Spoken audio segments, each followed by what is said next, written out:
एक धर्मात्मा राजा थे और उन्होंने मछली पालन के लिए एक बहुत बड़ा पोखरा खुनवाए थे और उसमें जो है एक जो है पहरेदार लगाए थे कि इसमें कोई जो है मछली मारने के लिए न आए।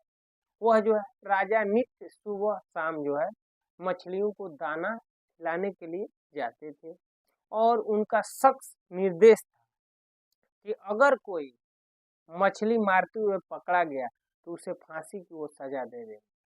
लेकिन जो डेली उसका रखवारी करता था वह मतलब समझ लीजिए रेगुलरिटी, यानी उसकी सेवा करता था, देखभाल करता था कि कोई बाहरी लोग आकर मछली को मार कर जो है खाए ना।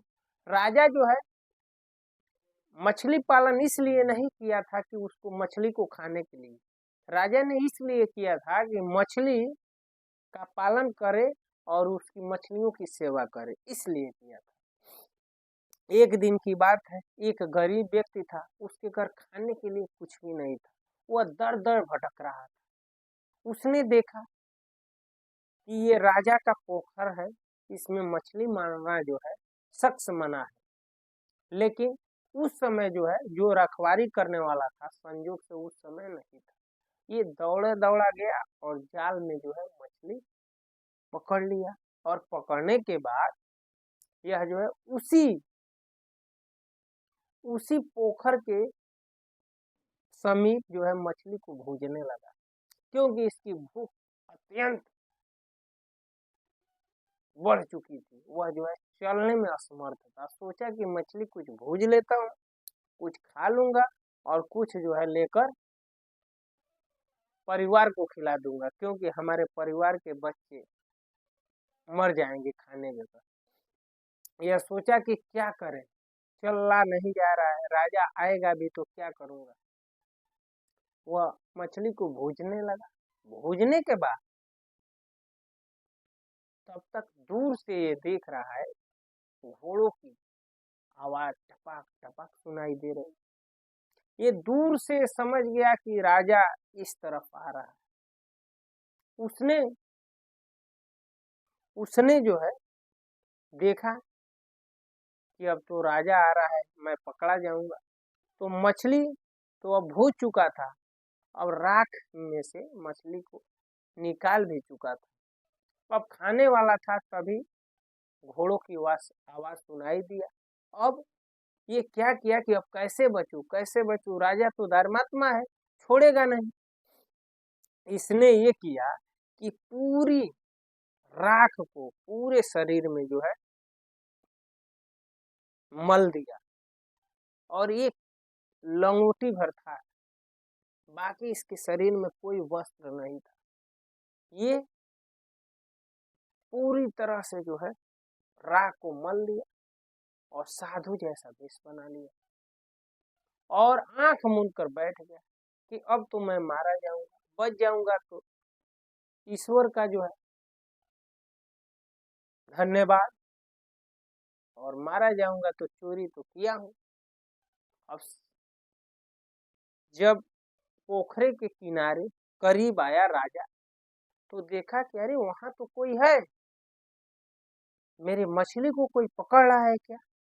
ये सिपाहियों के साथ उधर बढ़ा, घोड़े से उतरकर सिपाहियों के साथ पैदल बढ़ा तो देखा कि एक दूर से एक सन्यासी महात्मा ध्यान में बैठे और करीब गया तो देखा ये तो परम विरक्त संत है, पूरे शरीर में जो राख लपेटे हुए। अब इसने दूर से ही दंडवत प्रणाम किया, असरफी भेंट किया आगे कि ये तो बहुत पहुंचे हुए संत है, और दूर से ही प्रणाम किया, दंडवत किया और सिपाहियों से बोला कोई शोर न करे, महात्मा जी का ध्यान टूट गया है।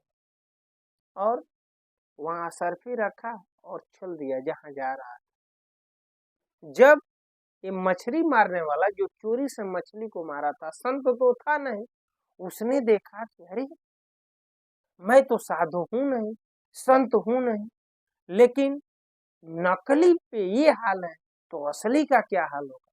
मैं नकली साधु हुआ तो जिस राजा से, अरे बात तो करना दूर की बात है, मैं उसके पास पहुंच भी नहीं सकता था। उसने मुझे दंडवत प्रणाम किया और चोरी करने पे तो ये मेरा सर कलम कर देता, लेकिन फिर भी ये मुझे दंडवत प्रणाम किया। मैं नकली साधु बना तो राजा होकर जो है मुझे दंडवत प्रणाम किया। अगर मैं असल में साधु बन जाऊं तो वास्तव में उस परम शक्ति को जान जाऊंगा, उस परम पिता परमेश्वर को जान जाऊंगा और इस भाव सागर से जो है मैं पार कर जाऊंगा। मित्रों, उस चोर ने ये संकल्प कर लिया कि अब जो है मैं कभी भी चोरी नहीं करूंगा। मित्रों, ये छोटी सी कहानी हमें सीख देती है कि कभी भी हमें और आपको जो सत्य के मार्ग पर चलना चाहिए।